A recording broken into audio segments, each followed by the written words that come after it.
Media సోదరులందరికీ నమస్కారం. ఈరోజు ఆంధ్రప్రదేశ్ రాష్ట్రంలో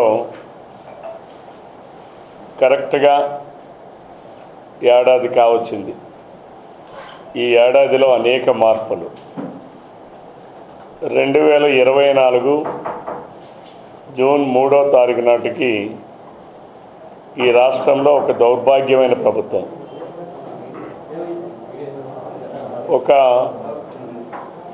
ఒక ఫ్యాక్షన్ స్వభావం కలిగినటువంటి ఒక వ్యక్తి ముఖ్యమంత్రిగా ఉండడం, నేర స్వభావంతో ఉన్నటువంటి వ్యక్తి ముఖ్యమంత్రిగా ఉండడం, ఆర్థిక ఉగ్రవాదిగా ఉన్నటువంటి వ్యక్తి ముఖ్యమంత్రిగా ఉండడం, నేరాలు చేసి నేరాలను వ్యవస్థీకృతం చేసి ఆ నేరాలను బయటికి వస్తే సాక్షులను కూడా లేకుండా సాక్ష్యాలనే తారుమారు చేసి, సాక్ష్యాలను కాదు సాక్షుల్నే లేకుండా చేసేటటువంటి మనస్తత్వం కలిగిన వ్యక్తి ముఖ్యమంత్రిగా ఉన్నటువంటి రోజు రేపు మే 4, జూన్ 4 అంటే ఈ రాష్ట్రంలో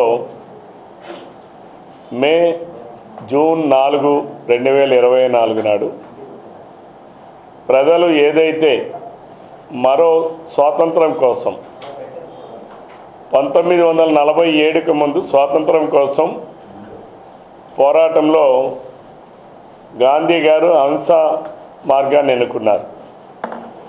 మరికొందరు బుల్లెట్తోనే సాధ్యమని చెప్పి ఎన్నుకున్నారు. కానీ ఇప్పుడు మనకున్నది ప్రజాస్వామ్యం. ప్రజాస్వామ్యంలో ప్రజలు బ్యాలెట్ని ఎన్నుకుంటారు.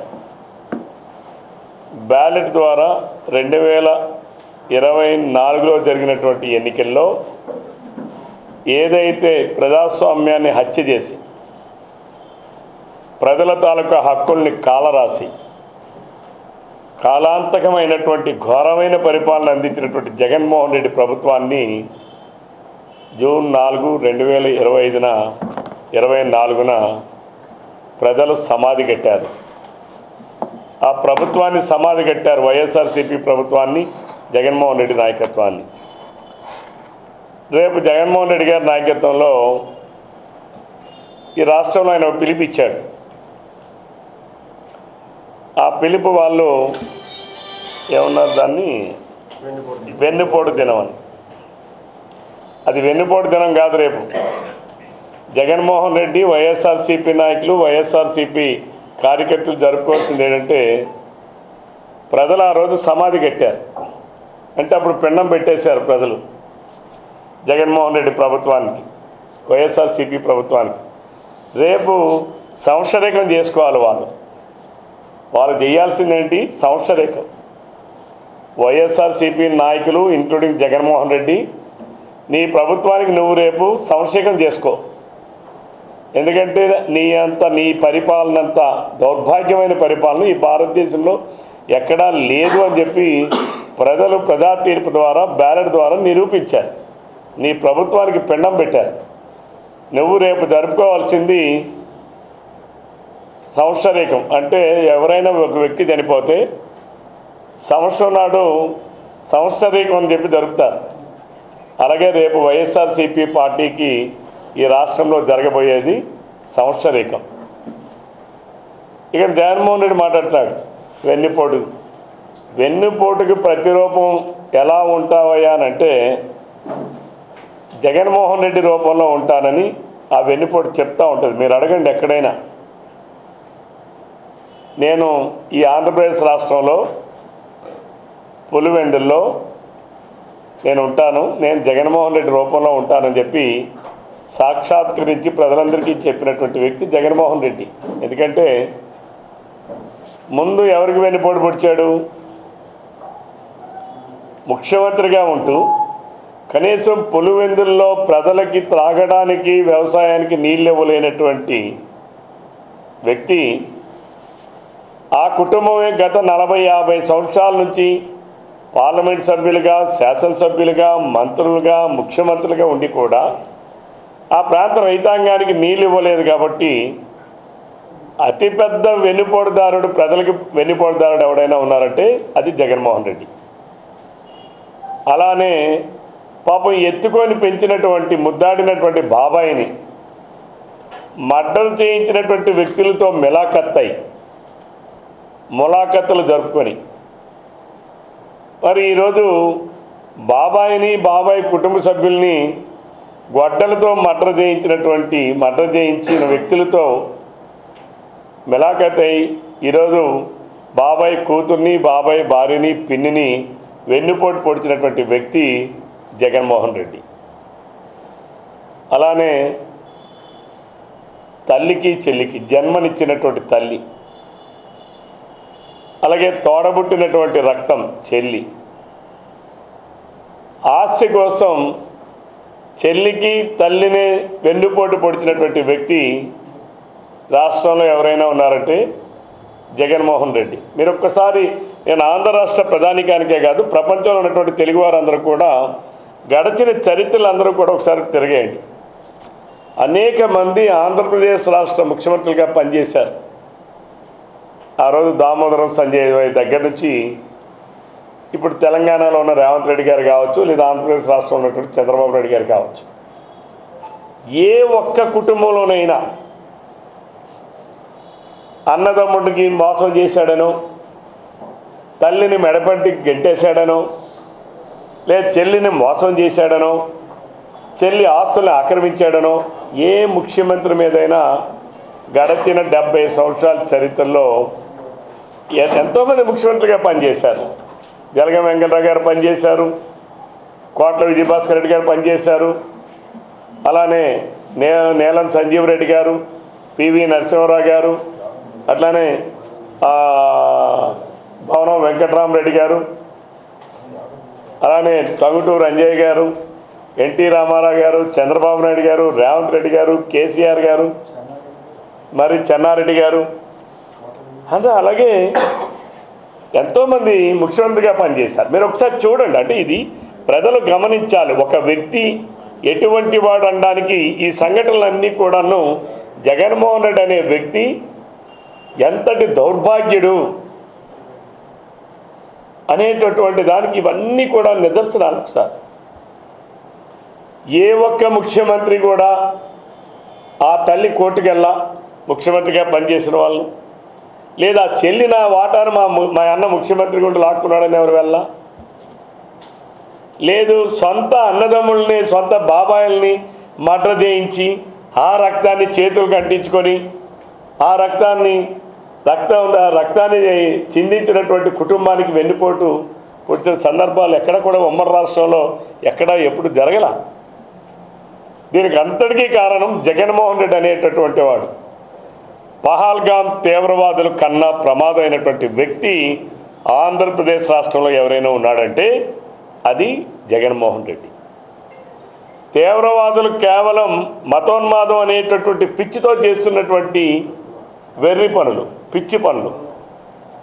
కానీ జగన్మోహన్ రెడ్డి అనే వ్యక్తి డబ్బు కోసం, అధికారం కోసం ఎన్ని హత్యలు కానీ ఎన్ని అక్రమాలు కానీ చేయడానికి వెనకాడినటువంటి వ్యక్తి ఎవరైనా ఉన్నాడనంటే అది ఒక్క జగన్మోహన్ రెడ్డి. ఈరోజు బెస్ట్ ఎగ్జాంపుల్.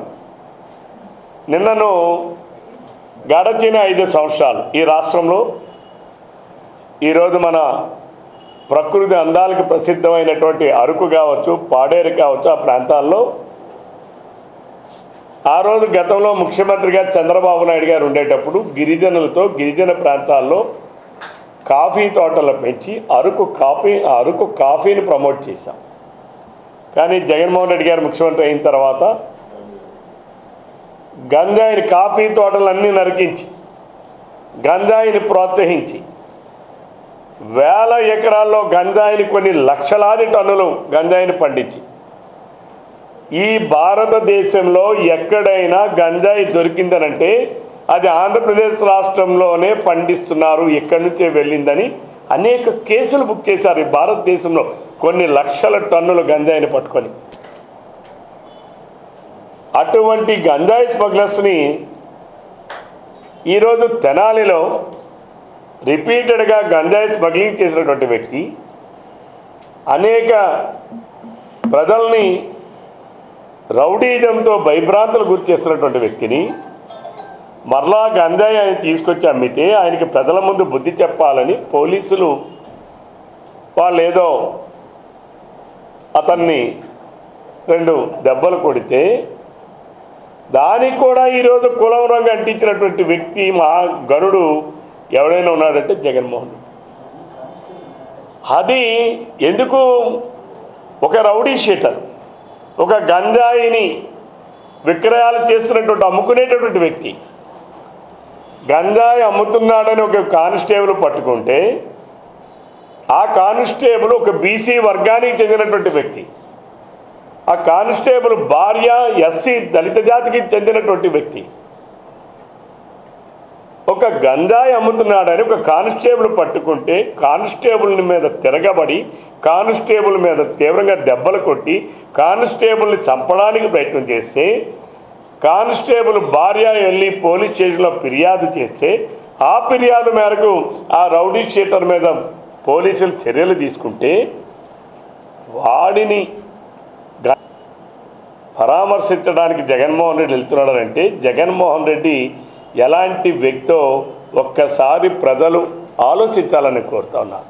అంటే గడచిన 5 సంవత్సరాలు ఈ ఆంధ్రప్రదేశ్ రాష్ట్రంలో గంజాయిని స్మగ్లింగ్ చేయించింది వైసీపీ కార్యకర్తలు నాయకులతో జగన్మోహన్ రెడ్డి చేయించాడు. ఇంకెంతకన్నా నిదర్శనం ఏం కావాలి? ఇంతకన్నా నిదర్శనం ఏం కావాలి? రౌడీ షీటర్ని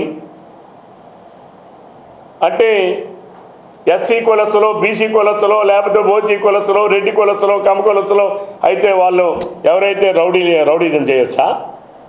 గంజాయి అమ్మొచ్చా? ఈ సమాజాన్ని నాశనం చేయొచ్చా? ఈరోజు ఒక బీసీ వ్యక్తి అక్కడ కానిస్టేబుల్ ఉన్నాడు, ఆయన భార్య దళిత స్త్రీ. ఈరోజు ఆమె అభ్యర్థన చేస్తుంది, నేను కూడా దళిత జాతిలో పుట్టాను, నేను దళిత స్త్రీని, నేను ఒక బీసీ అతను పెళ్లి చేసుకున్నాను, చట్ట ప్రకారం నా భర్త పనిచేస్తున్నప్పుడు గంజాయి స్మగ్లింగ్ని నిరోధించడానికి ప్రయత్నం చేస్తున్నప్పుడు తీవ్రంగా కొట్టారు, చంపడానికి ప్రయత్నం చేశారు, నేనే ఫిర్యాదు ఇచ్చానని నాకు చెప్తా ఉంటే ఇంకా సిగ్గు లేకుండా మాజీ ముఖ్యమంత్రి అని చెప్పుకొని సిగ్గు లేకుండా గంజాయి స్మగ్లర్స్కి ఈరోజు పరామర్శం చెప్పి వెళ్తున్నాడంటే ఈ జగన్మోహన్ రెడ్డిని ఏమనాలి? ఏ సందేశం ఇస్తా ఉన్నాడు ఈ రాష్ట్రాల్లో? ఈ దేశంలో ఏ సందేశం ఇస్తా ఉన్నాడు? ఈరోజు చూడండి, అక్కడ ఉన్నటువంటి కాకాని గోవర్ధన్ రెడ్డి నెల్లూరు జిల్లాలో కొన్ని వేల కోట్ల రూపాయలు విలువ చేసేటటువంటి క్వాడ్జిని అక్రమంగా తరలించి అమ్మేశారు. ఒకప్పుడు క్వాడ్జి 100 రూపాయలు కొనేవాళ్ళు లేరు, దానికి ఈరోజు మార్కెట్లో 3000 రూపాయలు ఉంది టన్ను. యథేచ్ఛగా కొల్లగొట్టారు. సిలికా శాండ్ను కొల్లగొట్టారు. ఈరోజు బోరగడ్డ అనిల్, అలాగే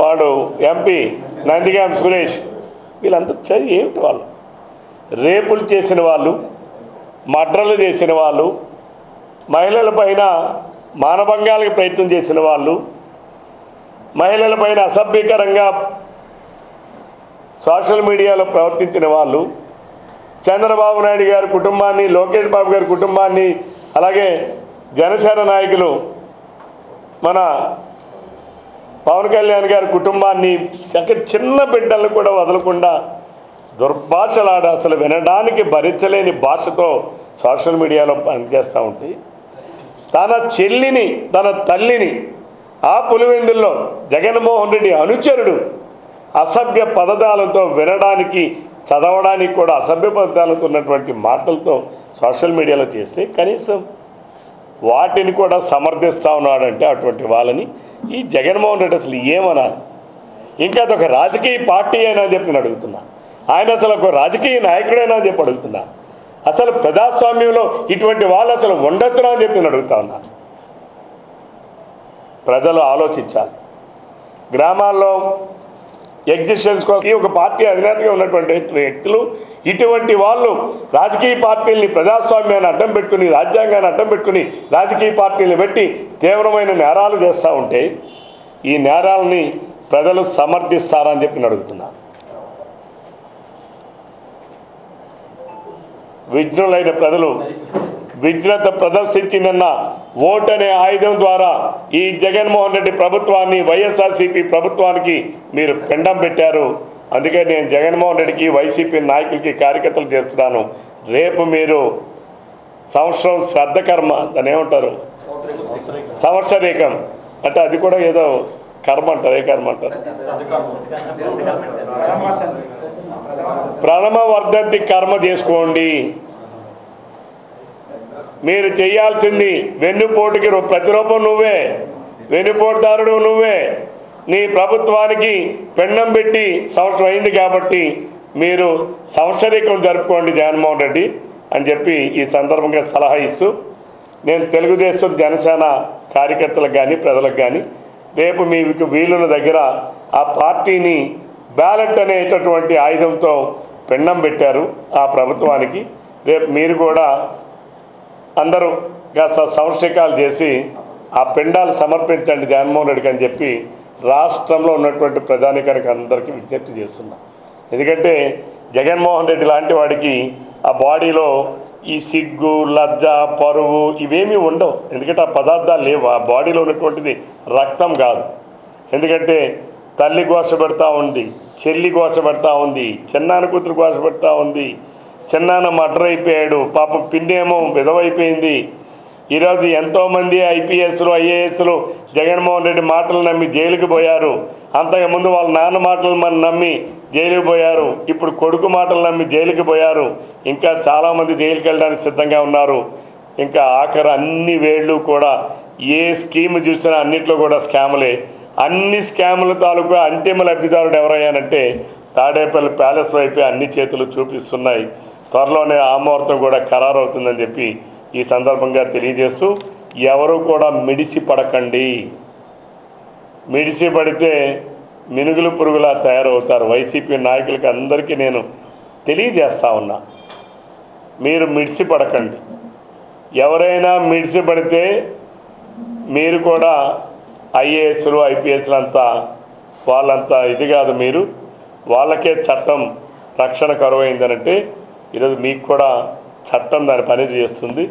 దయచేసి మీరందరూ కూడా రేపు వైసీపీ కార్యకర్తలు, నాయకులు సంవత్సరీకం జరుపుకోండి. మీ ప్రభుత్వానికి ప్రజలు పెండం పెట్టి 1 year అయింది కాబట్టి ఇప్పుడు చేయాల్సింది వెన్నుపోటు దినం కాదు, మీరు చేయాల్సింది శ్రాద్ధం కర్మనం సంవత్సరం శ్రద్ధరేకం అది ప్రథమ వర్ధంతి మీరు జరిపించుకోవాలని చెప్పి మీ అందరికీ తెలియజేస్తూ సెలవు తీసుకుంటా ఉన్నాను. Thank you. చంద్రబాబు నాయుడు గారి మీద 24 కేసులు ఉన్నాయి. వాళ్ళ నాయన 29 కేసులు పెట్టాడు. ఒక్క కేసునైనా 2004లో రాజశేఖర రెడ్డి ముఖ్యమంత్రి అయ్యాడు. 2004కు ముందు 2002 నుంచి కూడా అనేక కేసులు వేశారు. 2004 నుంచి 2009 వరకు రాజశేఖర రెడ్డి ముఖ్యమంత్రి. అప్పటి నుంచి ఇంకొక 4.5 సంవత్సరాలు కాంగ్రెస్ పార్టీ ముఖ్యమంత్రి. జగన్మోహన్ రెడ్డి నిన్న ఒక 5 సంవత్సరాలు ముఖ్యమంత్రి. గాడిదలు కాసావా జగన్మోహన్ రెడ్డి అని అడుగుతా ఉన్నాను. నేను అడుగుతా ఉన్నా, 24 కేసులు మీరే కదా, మీ అమ్మే కదా సుప్రీంకోర్టులోకి వెళ్ళి కేసులు వేసి సుప్రీంకోర్టు వార్నింగ్ ఇస్తే కేసులన్నీ విత్డ్రా చేసుకునేది ఎవరు? నీ తల్లే కదా, మీ నాయనే కదా, మీరు వేయించిన వాళ్ళే కదా. ఏమయ్యా కేసులు? మీరే కదా విత్డ్రా చేసుకున్నది. ఒక్క కేసు కూడా ప్రూవ్ చేయగలిసారా? జగన్మోహన్ రెడ్డి ఒక పంది లాంటివాడు. పంది ఏంటి గుణం? ఏంటి పంది గుణం? ఎక్కడ బురద ఉంటే, ఎక్కడ రొచ్చు ఉంటే ఆ రొచ్చులోకి వెళ్ళి దిగుతుంది, ఆ రొచ్చులోకి వెళ్ళి పొరులుతుంది. ఆ రొచ్చులో నుంచి బయటికి రాగానే ఒక్కసారి విదిలిస్తుంది. విదిలించి ఆ బురద అంతాను పక్కోళ్ళ మీదకి ఆ విదిలించేటట్టు చేస్తుంది. చేసి పంది ఏముంటుందంటే, నేనే కాదు, నీ నీ నీ ఒంటి మీద కూడా బురద ఉంది, నీ ఒంటి మీద కూడా రొచ్చు ఉంది అని చెప్పి అంటుంది. అది నిజంగా నువ్వు అంటించినటువంటి రొచ్చు అది అంటదు. రొచ్చులో పొర్లినటువంటి పంది లాంటి వాడు జగన్మోహన్ రెడ్డి అయితే, ఆ రొచ్చులో నుంచి పుట్టినటువంటి పద్మం లాంటి వాడు చంద్రబాబు నాయుడు గారు. కాబట్టి దానికి దీనికి ఎంత తేడా ఉంది? ఒక్క కేసు అయినా నిరూపణ చేయాలి. ఈరోజు మా మీద కేసులు పెట్టారు, నా మీద 24 కేసులు పెట్టారు. 24 కేసుల్లో పెట్టింది ఏంటి? మేము కోవిడ్ నిబంధనలు ఉల్లంఘించామనో, లేకపోతే ప్రజా సమస్యల మీద పోరాటం చేసేటప్పుడు ప్రశ్నించేటప్పుడు అధికారులను మేమేదో గట్టిగా నిలదీశామనో ఆ కేసులే తప్ప ఎక్కడైనా రౌడీజం కేసులు ఉన్నాయా, లేదు ఎక్కడైనా గంజాయి కేసులు ఉన్నాయా, లేదు ఎక్కడైనా దొంగతనం కేసులు ఉన్నాయా, ఎక్కడైనా అవినీతి కేసులు ఉన్నాయా? మా మీద కేసులు ఉన్నవేంటి, నీ మీద కేసులు ఉన్నవేంటి? నీ మీద ఉన్న కేసులేంటి? జగన్మోహన్ రెడ్డి మీద 43,000 కోట్ల రూపాయలు ప్రజాధనాన్ని క్విడ్ ప్రోకో విధానం ద్వారా లూటీ చేశామని ఈరోజు సిబిఐ కేసులు ఉన్నాయి, ఈడీ కేసులు ఉన్నాయి. ఈడీ నీ భూములు అటాచ్ చేసింది. మా మీద ఉన్న కేసులేంటి? మా మీద ఉన్న కేసులేంటి? చంద్రబాబు నాయుడు గారి మీద ఉన్న కేసులేంటి? జగన్మోహన్ రెడ్డి ఎంత అసంబద్ధవాది అనంటే ఆయన ఫైబర్ గ్రిడ్కి ఇచ్చిందే 300 కోట్లు. జగన్మోహన్ రెడ్డి చెప్తాడు 3,000 కోట్ల రూపాయలు అవినీతి జరిగింది. ఖర్చు పెట్టింది 300 కోట్లు అయితే 3,000 కోట్ల రూపాయల అవినీతి ఎలా జరుగుతుంది చెప్పండి. పోనీ మీరు చెప్పండి, ప్రశ్నించేవాడిని అడుగుతా ఉన్నా. ఎక్కడ అవకాశం ఉంటుంది? ఏ రకమైన అవకాశం ఉంటుంది? ఇంకా అది ఇనీషియల్. అసలు ఎప్పటి వరకు ఫైబర్ గ్రిడ్కి 3,000 కోట్ల రూపాయల ఆదాయమే రాలేదు. ఈ రోజు వరకు ఫైబర్ గ్రిడ్ ఏర్పాటు చేసిన నుంచి ఇంతవరకు కూడా, అంటే తెలుగుదేశం ప్రభుత్వం ఉంది, మధ్యలో వైసీపీ ప్రభుత్వం ఉంది, మళ్ళీ ఇప్పుడు తెలుగుదేశం వచ్చింది. తెలుగుదేశం, జనసేన, భారతీయ జనతా పార్టీ కూటమి ప్రభుత్వం. ఈ రోజు వరకు ఫైబర్ గ్రిడ్కి 3,000 కోట్ల రూపాయల ఆదాయమే రాలేదు. ఖర్చు పెట్టింది 300 కోట్లు. మరి 3,000 కోట్ల రూపాయల అవినీతి ఎలా జరుగుతుందో, ఏ రూపంలో జరుగుతుందో మీరు చెప్పండి. నేను మిమ్మల్ని ప్రశ్నిస్తున్నా. కాబట్టి జగన్మోహన్ రెడ్డి అనేటటువంటి వ్యక్తి అసత్యవాది, అసంబద్ధవాది, అబద్ధాల పుట్ట.